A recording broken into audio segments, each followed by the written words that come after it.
The morning Leonard Hale walked into the Whitfield Hotel's rooftop restaurant. He was thinking about quarterly returns. He was not thinking about children. He never thought about children anymore. Not since the accident, not since the apartment on Beacon Hill, started feeling less like a home and more like a storage unit for a life he used to have. He chose the corner table, the one facing the skyline, the one where no one could sit behind him. His assistant had made the reservation at 7:15 so he could eat, review the Mercer acquisition files, and be back downstairs in the conference room before 8:30.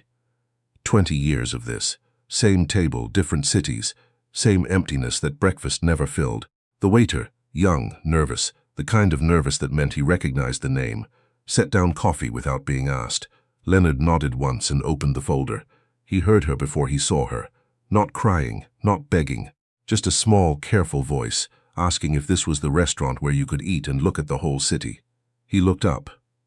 She was standing at the entrance in a green canvas jacket, 2 sizes too big, the zipper broken, a backpack on one shoulder that looked like it carried everything she owned, maybe 11 years old. Brown eyes too serious for her age. She wasn't dirty, not exactly, but her shoes had been walked hard, and her hair was braided in the way a child braids their own hair. Uneven, trying. The hostess was already moving toward her with that particular look people use when they mean you don't belong here. Leonard watched the girl's chin go up slightly. Not defiant, prepared. "She's with me," he heard himself say. He did not know why he said it. He would ask himself that for months afterward. The hostess paused. The girl turned and looked at him. Really looked at him, the way children look at adults when they're deciding whether to trust them. "Okay," she said. "Just okay." And she walked over and sat down across from him like she'd been expected. Her name was Marisol. She told him this while studying the menu with the focus of someone who had not eaten since the day before. Leonard did not ask her what she was doing alone in a hotel restaurant at 7:15 in the morning. He asked if she liked eggs. She said she didn't know. She'd never had them the fancy way. He told the waiter to bring the full breakfast service for 2. "I can pay you back," Marisol said. She said it immediately, before the waiter even left, and she said it the way people say things they need to believe. "I know you can," Leonard said, and something about saying it made it feel true. They ate mostly in quiet. She ate like someone who had learned not to show hunger. Steadily, without rushing, though he could tell she wanted to. She put strawberry jam on her toast and then looked guilty about it, like jam was extravagant. "The jam is included," he said. She put more jam on. He had not smiled at breakfast in a long time. He almost didn't recognize the feeling. He found out things in small pieces, the way you find out things from children when you stop asking direct questions. She was staying at the Belmore shelter on 4th. She had been there 6 weeks. Before that, she had been with her grandmother in Trenton until her grandmother went into a care facility. Before her grandmother, there had been her mother, but Marisol did not say much about her mother, except that she had gotten sick, and that sick had eventually meant gone. Leonard listened. This was something people often said about him in business, that he listened better than anyone in the room. It had made him very successful and very alone because listening was not the same as letting people in. "Do you go to school?" he asked. "The shelter has a learning center," she said carefully. "But it's only 2 hours a day. What do you like?" She thought about it seriously. "Math, and I like knowing how things work, like why bridges don't fall down, why buildings don't fall down." She looked out at the skyline. "I used to ask my grandma why people built things so tall, and she said because they could. But that's not really an answer." "No," Leonard agreed, "it isn't."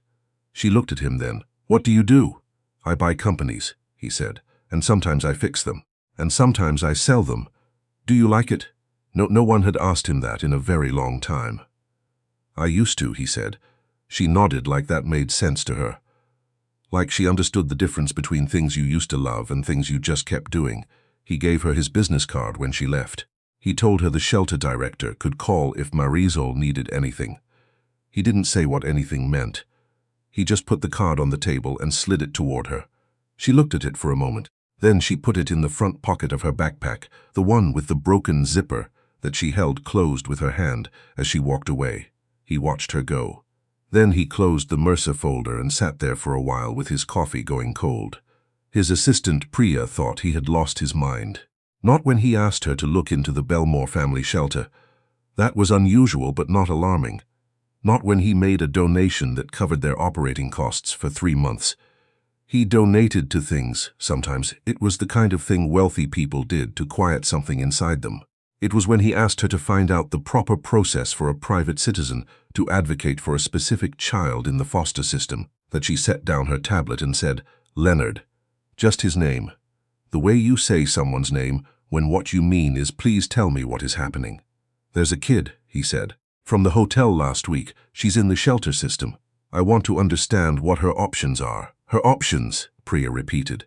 "Housing, long-term." He paused. "All of it." Priya was quiet for a moment. She had worked for him for 9 years. She had seen him walk away from deals worth hundreds of millions without blinking. She had seen him at his worst. The year after Diane, the 6 months when he barely left the office, the careful rebuilding of a man into something functional, if not whole. "I'll make some calls," she said. He nodded and went back to his screen. But he wasn't reading anything. He was thinking about a girl who wanted to know why buildings don't fall down. The shelter director's name was Miss Yolanda Trent, and she had seen every kind of well-meaning wealthy person walk through her door. She was measured when Leonard came in, professionally warm but watchful. "Marisol is one of our more resilient kids," she said, "which sometimes means she doesn't ask for what she needs." "I noticed," Len said. Miss Trent looked at him steadily. "What exactly are you hoping to do here, Mr. Hale?" It was the right question. He had been asking himself the same thing. "I want to make sure she doesn't fall through," he said finally. "Whatever that means practically. Education, a stable placement, someone in her corner who has resources." He stopped. "I'm not trying to swoop in. I understand how this works. I just want to know what she needs that the system isn't providing." Miss Trent was quiet for a moment. Then, "She's bright. Genuinely bright. The kind of kid that with the right environment could go anywhere. But she's also been handed from one situation to another for 2 years now, and that kind of disruption does something to a child's trust." She folded her hands on the desk. "She'd need to want this, whatever this is. No one does anything for Marisol without Marisol. I would expect nothing less," Leonard said. She almost smiled. "I'll speak with her, and with our caseworker. This would need to go through proper channels, of course, and Mr. Hale." She looked at him directly. "Why?" He didn't answer immediately. Outside the window, a group of kids were kicking a ball around a small concrete yard. "My daughter would have been 13 this year," he said. "That's not a reason. I know that's not a reason, but you asked." Miss Trent was quiet for a long moment. "I'll speak with Marisol," she said. Marisol's first response apparently was, "Is he trying to adopt me or what?" Miss Trent told Leonard this at their next meeting, with something approaching amusement. "She's direct," the director said. "I noticed that too," she said, and I'm quoting, "that she doesn't want to be someone's charity project, and she's already learned how to survive, so what exactly would be the point?" Leonard almost laughed. It came out as something quieter. "What did you tell her?" "I told her that the point was entirely up to her." Miss Trent paused. "She'd like to meet with you again. Her terms. Public place, she picks. She picked the public library on Marsden Avenue. The children's section, specifically, which Leonard suspected was not sentimental but strategic. She knew the space, knew the exits, felt safe there. She was already at a table when he arrived, a book open in front of her that she wasn't reading. Her backpack was on the chair beside her. Same jacket. The zipper still broken. "You came," she said, neutral, testing. "You invited me," he said. He sat down across from her. No folder this time. "Mrs. Trent said you want to help me, but she said it's not adoption." She looked at him steadily. "So what is it? I want to pay for a proper school placement. The kind with teachers who have time to actually teach. I want to help you get a stable housing situation. There are programs I can fund that would move you up the list for a good foster placement with people who've been vetted. And I want to make sure there's money set aside for college if you want it." He paused. "I'm not your father. I'm not trying to be. You don't owe me anything. I just have more money than I need, and you have more ability than you have resources. That's a solvable problem." She stared at him for a long time. "Why do rich people always say they have more money than they need?" she said. "My mom used to say rich people say that because it sounds better than just saying they have a lot of money." He blinked. "Your mother's sounds like she was very smart." Something moved across Marisol's face. There and then gone, she was. Then, She knew you, you know. He went very, excuse me, my mom. She grew up in Boston. She used to talk about Hale Development, about the guy who built the Meridian Center. She looked at him carefully. She said she met you once, at some event when she was like 20. She thought you were kind of stuck up. Leonard sat with that for a moment. She wasn't wrong, he said quietly. Something shifted in Marisol's expression, a tiny loosening, like a door opening just slightly. Her name was Cecilia Vega. She was a paralegal. Before she got sick, I don't remember the event, he said, but that doesn't mean she wasn't there. He paused. What was she like? And Marisol talked. Slowly at first, and then in that way where the words came faster than the child could quite manage. And he sat still and listened, and outside the library windows, the city moved and churned and didn't notice that something small and important was happening inside. The woman arrived in late October. She came to Miss Trent's office unannounced, dressed expensively, and carrying a folder of documents. She introduced herself as Renata Vega, Cecilia's older sister, Marisol's aunt. She said she had only recently learned where Marisol was and that she had every intention of taking custody. Miss Trent called Leonard within the hour. He was in a meeting. He left the meeting. She has documentation? He asked. She has documents, Miss Trent said carefully. Whether they hold up is another question. Our caseworker flagged some inconsistencies, but she has a lawyer and she's moving quickly. Where is Marisol? In the learning center. She doesn't know yet. When they told her, she went very quiet. Not frightened, something more complicated than that. Miss Trent said later that it was the face of a child who had learned that the moment things started to get better, something came to take it away. She asked one question: did she ever try to find me before? No one had a good answer for that. Renata Vega met with Leonard once at her lawyer's office, which she had requested. She was polished, articulate, and looked enough like Cecilia that it was startling. But the warmth that Marisol described in her mother, that was absent. In its place was something watchful and transactional. I understand you've been involved with my niece, she said. I've been supporting her education and stability, yes, Leonard said. She has family, Renata said. She doesn't need a benefactor. She needs her family. She needed her family 2 years ago, Leonard said, when she was moved out of Trenton. A pause. The lawyer made a note. My mother's situation was complicated, Renata said, and I was in the middle of a relocation. My circumstances have changed. Leonard looked at her for a long moment. He had built a career on reading rooms, reading people, the half-second delay between what someone said and what they meant. May I ask, he said, when you last had contact with Marisol? Renata's jaw tightened slightly. We're working on reconnecting. She doesn't know you, Leonard said. Not harshly, just clearly. She's a child. Children adapt. He left that meeting and called his attorney, Preston Farr, before he reached the elevator. I need everything on Renata Vega, he said. And I need to understand what the legal standard is for opposing a family custody claim in this state. Leonard, Preston said carefully. Who is this person? A child who deserves better than being used, he said. Make the calls. What Preston found was not shocking, but it was useful. Renata Vega had outstanding debts. She had worked briefly for a trust management firm and left under what the firm described as a mutual parting that the firm's HR records described rather differently. She had no history of caring for minors, and she had contacted a financial advisor. This was the part that made Leonard's chest go cold, about the terms under which a guardian could manage assets left to a minor child. Cecilia had left something. Not much, but something. A small life insurance policy in Marisol's name, to be accessible at 18. Renata had found out about it. Marisol did not know, he told her on a Saturday. They were in the small study room at the shelter that Miss Trent had set aside, and Marisol sat across from him with her hands flat on the table, the way she did when she was preparing to be told something hard. He walked her through it carefully. The policy, what it meant, what he believed Renata's interest actually was. He did not soften it, but he was not cold about it either. He had thought a long time about how to tell her. When he finished, she was quiet for a while. My mom saved that, she said finally. Even when we were behind on rent, she kept paying it. Yes, he said. She did that for me. Yes. Marisol pressed her lips together. She was not going to cry in front of him. She had established this early and she kept to it absolutely. But her eyes went somewhere far away for a moment, and he let her go there. Okay, she said finally. So what do we do?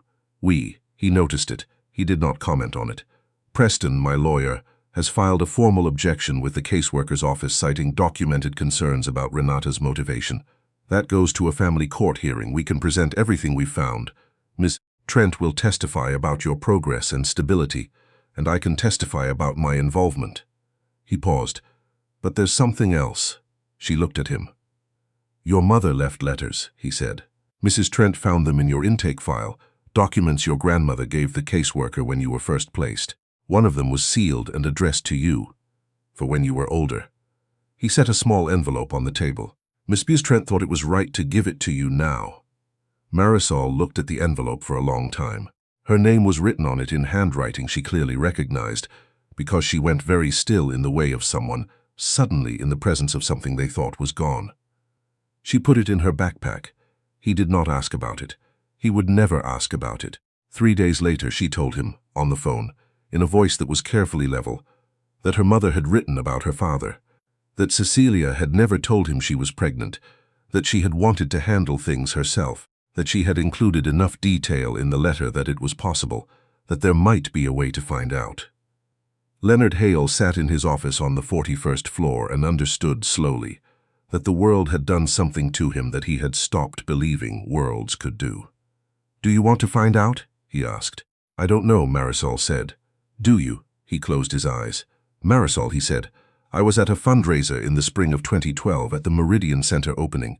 There was a young woman, a paralegal. She had dark eyes, and she told me I was too serious, and I told her the building wasn't going to admire itself, and she laughed. Silence on the line. She was right that I was stuck up, he said. I've been thinking about that for a while. More silence. Then, very quietly, my mom laughed a lot, I remember, he said, and he did. He had not known he remembered until this moment. But he did.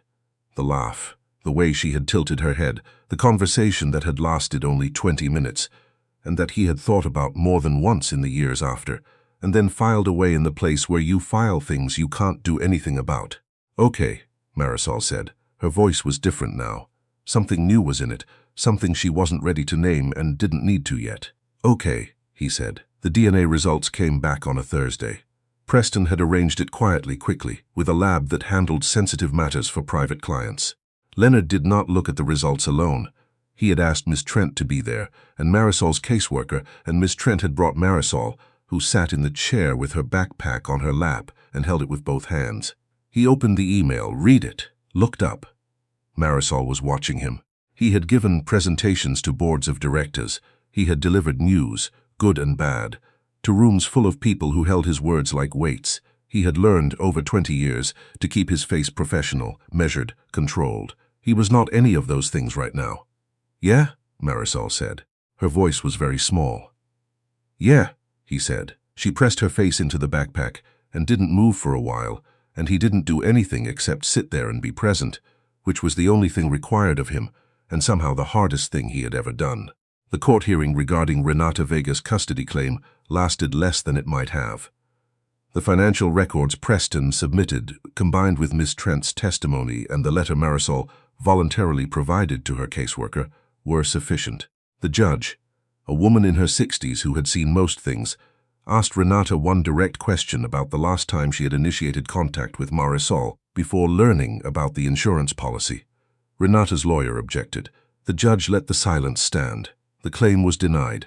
It was not a simple thing after that. Nothing about the right things is simple. There were processes and hearings and background checks that Leonard passed with the kind of thoroughness that surprised no one who knew him, and there were months of supervised visits that felt both necessary and absurd, and there was a social worker named Barry who asked careful questions and was genuinely good at his job.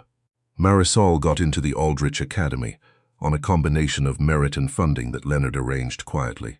She made a friend in her first week, a serious girl named Preet, who also liked math, and told Leonard about it with the careful offhandedness of someone trying not to seem like it mattered as much as it did. He bought the apartment on Marlowe Street because it had a third bedroom that got good morning light and a kitchen with a gas stove, and he learned to make eggs the Kansatsi way. She stood in the kitchen doorway one Saturday in April, still in her pajamas, watching him. "You're going to burn the butter," she said. "I've been making eggs for 40 years. And they're fine, she said.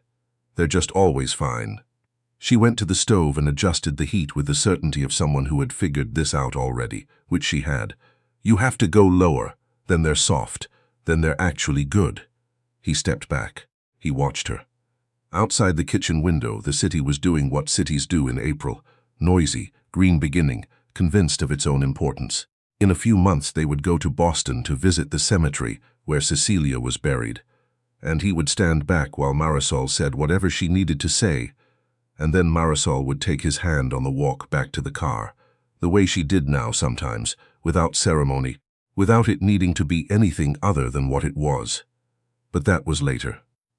Right now she was making X with a focus that he recognized, the same focus she had used on the hotel menu that morning in January, studying it like it contained something worth understanding. He thought about what she had said in the library all those months ago. Why do people build things so tall? He thought he had an answer now.